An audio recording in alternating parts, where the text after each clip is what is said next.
everyone, welcome back to the channel, welcome back to Globecast. This is host Moonlight. If you want to show some support to me and to the channel, please subscribe, comment down below for who you'd like to hear us talk to for the next time, as well as give a thumb up to this video. So today we have Micheal with us. Micheal is the CEO for Kirobo. So welcome Micheal, welcome to Globecast. We're really honored to have you on board with us today. So would you mind giving a brief introduction of yourself? Sure. First of all, thank you so much for having me. I'm very happy to be on your podcast. So my name is Micheal Pearl. As you said, I'm the COO of Kirobo, the Chief Operating Officer. In terms of my background, I've been in this space of fintech and crypto for more than a decade. I'm an attorney by education, by training. Was also involved in several projects in the crypto space. In the fields of events, marketing, biz dev, many different things. So you have loads of titles and you do associate with loads of these courses. What is your daily job like as, a chief operating officer? Sure. So Kirobo is a very dynamic company. So everyone are doing everything hands-on and involved in everything. But more specifically about my role, I'm in charge of, obviously, as the name suggests, operations and the various coordinations between the teams to make sure that everything is streamlined. I'm also in charge for the legal and compliance affairs. And beyond that, also one of my kind of fortes are PR and communications. So that's also something that is under my responsibility. And as I said, many other different things. Yeah, so you're like the man behind the scene, kind of. You have to make sure that everything's operating as normal. And I noticed that you've attended uni and degree in international relations as well as laws. So how have these kind of experiences shaped your kind of role, and how has these helped you in the crypto space? In order to succeed in this global environment that we're in, I think crypto is probably the most global and the most diverse industry out there. You need to have a good understanding of how governments work, how the different cultures are affecting economy and finances. And I think that this experience was indeed very useful for me. Yeah, it's beyond my day job. It's my passion. Geopolitics. I'm really into that. So that's kind of the reason why I learned it. But I think it was also very valuable in my career. Thank you for sharing. You mentioned about geopolitics, and you do have background in loads of different disciplines and discourses. Is there an area or a geographical region that you set the most emphasis on? I think that it's very interesting to see how different places adopt crypto in different ways. And you can look at El Salvador now that is doing a very brave move. I'm not sure if it will pay off. I'm not sure if it will succeed, but it's indeed a very interesting case study for the world to see if this combination between the traditional economy and government and the cryptosphere and blockchain can be relevant and can be if the soil is already fertile for that type of structure. I think it's fascinating. I just came back from Dubai, also a very interesting region. A lot of things are going on there in terms of crypto. The government is super crypto friendly. Wow. So that's also very interesting to see how, once a government decides to set a course for the industry and to create the right legislation, the right atmosphere, the right ecosystem, everything follows. Obviously, being based in Israel, you see a lot of crypto companies, and also, it's interesting to see how this region is affecting the crypto sphere.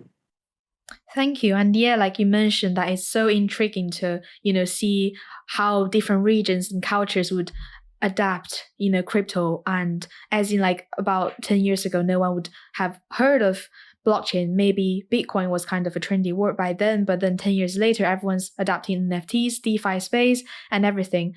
We haven't really interviewed anyone from Israel. So would you mind, just briefly introduce, a bit more, elaborate a bit more on the marketplace in Israel? Sure. So Israel, as you probably know, it's a hotbed for technologies and for many different innovations. A lot of prominent companies have been set up in Israel and went public, went global. Just to name a few, eToro, the trading giant, Payoneer, Monday, which you probably know. So there's a lot of innovation going on in Israel. A lot of ambitious people, smart people that want to create something of value for the world and obviously for themselves as well. It's very interesting, and it's a small country, so you can find like in 1 square kilometer you can find some of the most prominent companies in the world developing the future of the different industries, whether it's AI, cybersecurity, or blockchain. Yeah, exactly. And you mentioned that you take part in marketing space a lot as well. So what is a marketing agency in terms of crypto, and how do you promote crypto products? So I think that marketing in crypto, not a marketing person per se, but indeed I have a lot of connections with these efforts within the company as well. I think that marketing in crypto is very unique, right? It's like nothing you have ever seen. It's not, whether it's B2B or B2C, it's a whole different world. It's a different ball game. Marketing in crypto has to be very bold, very innovative. You have so many different platforms, and those platforms are also changing. Discord is hot now, and who knows what's going to be next. You have TikTok, you have obviously Telegram, which is kind of the more solid place for the communities. So managing and orchestrating all those different marketing mechanisms and creating different layers of messaging for the different audiences that you have, it's something that is very interesting. And I think that being a marketer in this crypto space is a huge challenge, but it's also a big opportunity because you learn so many different things.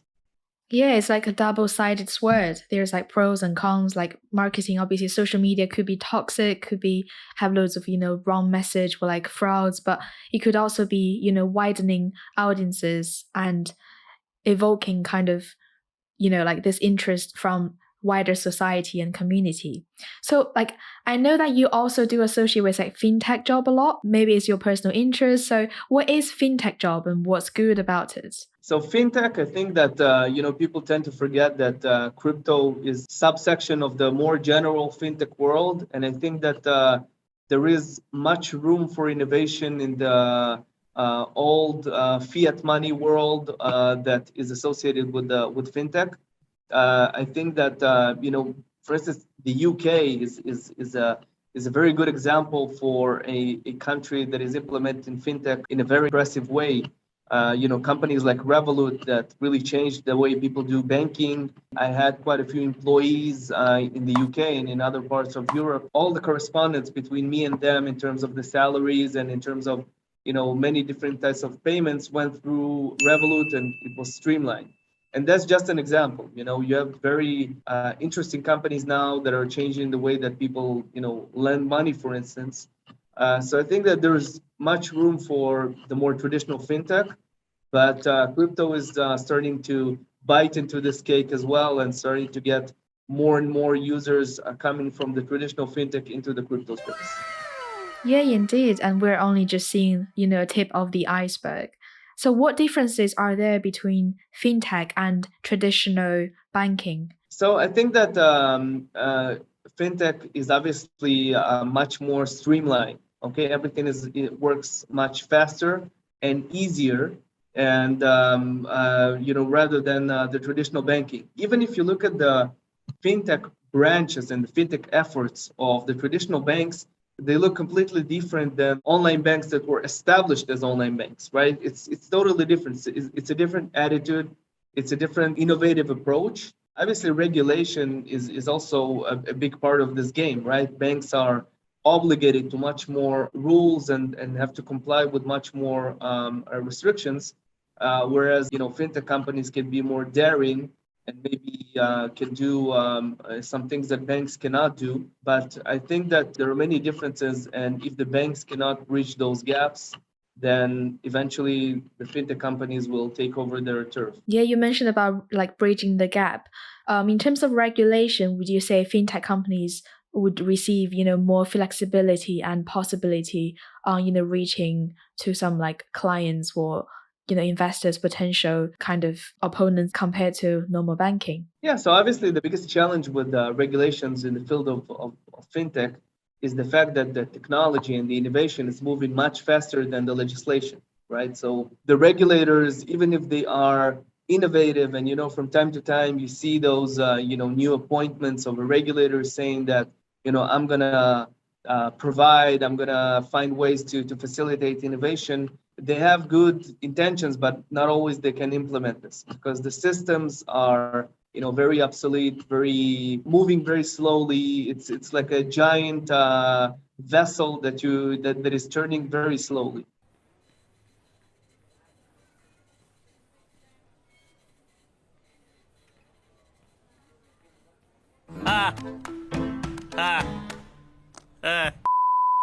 So I think that governments and regulators will have to find ways to adapt, obviously without undermining the efforts of protecting customers and protecting investors and users. But I think that there's kind of a thin line that needs to be pursued to find ways to enable this innovation and this progress without undermining the efforts that obviously regulators need to undertake. Thank you. Before diving into these like bits and bobs, I want to ask what kind of services do you guys offer at Kirobo? So Kirobo, actually, it's interesting, right? We started talking about fintech and a little bit about crypto. I think that Kirobo, its main contribution to the world, hopefully we will see in the next few years, is basically moving crypto from the niche space that it is right now, right? And unfortunately, it's still kind of a niche area within the financial world, closer to the world of to where fintech is right now. So our tagline and our slogan is making crypto as simple as online banking, and that's exactly what we're trying to do, right? I mean, if you again, I get the example of Revolut. I don't want to be their promoter, but I'm just using them as an example.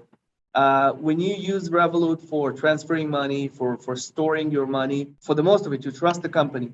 The processes are streamlined. You don't have that hunch in your stomach when you send money to another person because you know that even if you send it to the wrong person, you have a solution that eventually you can retrieve your money, even if it's going to take you some fee and a lot of headache and a lot of wasted time. But there are solutions for everything, and you're not scared that your money can just disappear one day. Whereas in the world of crypto and especially DeFi, people wanted to be their own banks. And with great power comes great responsibility, and people are holding their own money and people are losing money. So we identified three main things that need to be attended in the world of crypto in order for, as I said, to make crypto as simple as online banking. So one is transferring money, right? So many stories, so many unfortunate tragedies of people sending money to the wrong address and can't do anything about it, or sending it to a smart contract, or sending it to the wrong chain, and so on and so forth. So that we solved by creating the undo button. It's a product that is fully functional and running. You guys can go to our website, kirobo.io, and check it out. It basically allows you the ability to send money, to send crypto to every wallet that you choose. And if you send it to the wrong place, you can just retrieve the money back and you can just undo your transaction. The next two use cases that we saw is, first of all, there's this story of this individual in Wales that threw away his computer that had a few thousand bitcoins in it, and now every once in a while there's a story on the TV of him, going to the dumpster and trying to find his computer. So what we want to do, we want to obviously eliminate those stories. We want to prevent those errors from happening. We have a solution for backing up your assets, not your private keys, your actual assets on the blockchain. If you lost your wallet, whether it's physical or a warm wallet, no problem. We can help you to back up your assets and eventually to gain access to your assets from a different wallet. And the third use case that we identified and we actually provided the solution to is the fact that people are, unfortunately, life happens and some people eventually die. And what happens to their money, right? We had all those stories of John McAfee and the Romanian billionaire Popescu that went to the afterlife along with their assets, and their families and their debtors cannot gain any access to their funds. So all those things we're solving, and actually, I wanted to take the chance to announce that in December we're going to be launching those two solutions that I just mentioned for backup and inheritance. Thank you. And everyone in front of the camera, in front of the screen, if you are willing to, attain this kind of backup and reassurance, please go to Kirobo's website, get in touch with Micheal or anyone from the team. And like you mentioned, that it's so important to feel like secure with your wallet, with whatever assets you gained. And it's so lovely to have such services, to have this backup or have this undo button to recall and retrieve your money once you did something wrong. It's really, really important. And we are looking forward to, hearing more from you guys and receiving more services. Okay, so you mentioned about DeFi, and I know it's such a trending word now. So what exactly is DeFi infrastructure? Sure. So DeFi, beyond the buzzwords, is essentially the ability to take all the vehicles that were created by the old world, right? We talked about fintech and banking, and you have all those different financial vehicles that were created by the banking system, by the financial offices and companies and so on. The ability to deposit money and gain yields from it, the ability to lend money and to receive interest for lending it, the ability to insure your money or to insure somebody else's assets with the help of backing it up with your assets. All those different and obviously to trade and to invest. All those different use cases that we use in the real financial world to grow our money and to hedge against the perils of the financial world.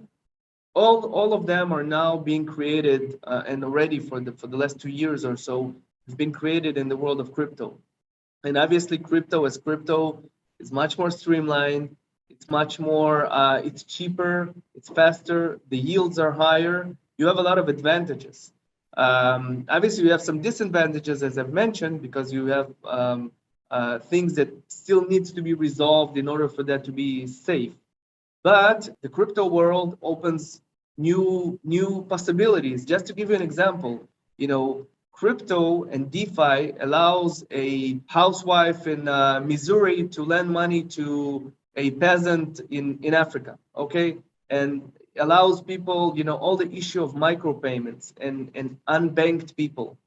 It's something that is not, a vision. It's something that is being realized as we speak now, and a lot of, very ambitious startups that are connecting different companies, different individuals around the world, different groups of people, and are allowing, win-win situations, allowing all of them to maximize, both the profits and both the value that they receive from it. Yeah, it does benefit both parties. And it is incredible, like you mentioned, how crypto technology in general could break the barrier between, cross-region transaction and like how we're talking, via Zoom. And, we don't have to necessarily be in the same space. We can have this virtual connection. And it's the same thing basically with crypto right now. And so what kind of services and what DeFi infrastructure application do you guys develop at Kirobo? Sure. So as I've mentioned, we're about to launch the inheritance and the backup solutions. And I just want to take a second to understand how the system works, and then we can understand how it interconnects with the external DeFi world. Okay? So essentially, what we created, an on-chain wallet. It's a wallet that is on the blockchain. We're not the custodian of the money. The blockchain is the custodian. We're only providing you the infrastructure to access this wallet. Now, this wallet is a smart wallet. It can do many things that your current wallet cannot do. You will use your wallet as your form of identity, because in the crypto space, we're not Moonlight and Micheal. We're a wallet address that eventually is used in order for us to go through a certain identification process. So you can access with your wallet, you can go to this vault, where your money is going to be stored.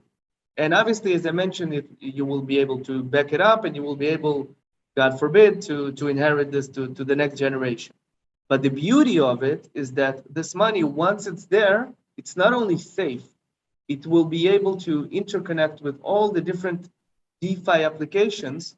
So if you want to do staking, you can still do staking and you can leave your LP token within the vault, within the smart wallet. And if you want to lend your money, again, you can put the LP token in the vault and it will be stored and it will be protected while you're making money and while you're seeing it grow. Do you know much about P2P button by any chance, P2P Swap button, and what is it and what are the benefits of it? So we launched the P2P Swap button in August of this year. The P2P Swap button is basically the first and the only, as far as I know, solution for P2P swaps of crypto tokens in the world of crypto. So the reason why you couldn't have swapped in the past was mostly due to issues of trust, right? So if, let's say, you have a certain amount of Ether and I have a certain amount of USDT and I want to buy Ether and you want to sell USDT, and we meet on some blog and we chat and we agree on the price and everything looks great and it's a good use case for you and it's a good use case for me. We go to the point where we want to swap and then the deal is dead due to only one reason, who goes first. That's the biggest problem because, again, our identity is our wallet. We're not you and me. We're anonymous people who are sometimes maybe scammers or hackers or bots. And eventually you need to have some sort of a trust in order to swap coins between two people. So what we do, we facilitate an atomic swap, which is basically saying a simultaneous swap. So when you send, I send. When I receive, you receive. And that way, the money, the crypto is being swapped simultaneously, and there is no trust involved in it. You don't have to trust me because I have no way of tricking you. I have no way of stealing your money or to make your money disappear or to pay you less than what we've agreed upon. So the system is very straightforward. You just go, you enter the amount that you want to send and the currency. You enter the amount that you want to receive and the currency by which you want to receive it by. And you click on the button, add a passcode, pass the passcode to your counterparty. And once he or she submits the passcode, the money goes through again simultaneously. Interesting thing that it also allows you to avoid slippage, right? So if you go on a DEX, on a decentralized exchange, and let's say you want to trade a big amount of Ethereum for a token that doesn't have that much liquidity, you're going to end up paying a lot of money because once you offload a big chunk of Ether, you're also paying for how it affects the market, which is basically the slippage price, right? Everything is supply and demand based. So when we agree on a certain price, both of us are winning because there is no slippage involved. That's amazing. But as you mentioned, there are loads of solutions to many issues right now. However, crypto community is now currently concerned about, the impact of infrastructure bill on DeFi. So do you have any comments on this, and how may this $1 trillion bill impact the thriving DeFi ecosystem and crypto community at large? I don't think that the bill per se affects crypto. I think that what affects crypto in the States for the most of it is the very hawkish approach of the regulator. I think that this is the bigger problem here. Obviously, some would claim that the government is trying to gain more either in taxes or in other fees from the crypto industry, because obviously a lot of money is moving and the IRS doesn't really have the access to it. So it's definitely not a good sign and definitely not a good direction. I myself am very against government involvement in general, and specifically in the world of crypto. Again, as we said, it's a very global and open system, community, industry. So I think that such an aggressive involvement is not a good sign. But we'll have to wait and see how it goes and which parts of the bill will be implemented. So it is still something that we'll have to see. Yeah, we shall wait and see. And just to wrap up the interview, I do want to ask, what do you think the future look like with DeFi and crypto in general? So I think that DeFi has finally showed a use case for crypto that is beyond mere speculation and trading. Again, I have nothing against trading, but I think that crypto is much more than trading. People are starting to see real value in crypto, and I think it's an eye-opening process. And it's gradually a little too slow in my point of view, but gradually it's becoming a household name and a household product. And that's what I think that is going to be happening during the next 5 years. I always remember, and when I speak in different conferences, I always mention the interview that David Letterman had with Bill Gates. What about this? I don't know if you remember that, but David Letterman hosted Bill Gates in 1995, and he was talking to him about the internet. And he was sort of, making fun of him, semi-making fun of him or his idea. And he said, "What is this internet of yours? Why do you need it?" So Bill Gates said, for instance, if you have a hobby and you want to read something. So he said, "Does magazine ring a bell?" And they went on, and Letterman basically said that there's no use case for the internet. And as early as 3-5 years later, all of us had emails and all of us were reading the news on the internet. So I think that as far as DeFi is concerned, I think that we're kind of slightly past 1995, and very shortly, maybe within 5 years or 3 years, we're going to be at the same place where email and .com appliances were in, let's say, the early 2000s. Yeah, we might see cars flying in the sky. We never know. But yeah, thanks so much for sharing. That's it for today. And everyone, please do remember that Kirobo has a new launch in December. And don't be shy to get in touch with us, get in touch with Micheal or any of his team members, if you have any question in mind or if you want to join the community. So thanks everyone for joining us, and thanks Micheal for sharing everything you've just said. See you in a short while. Bye for now.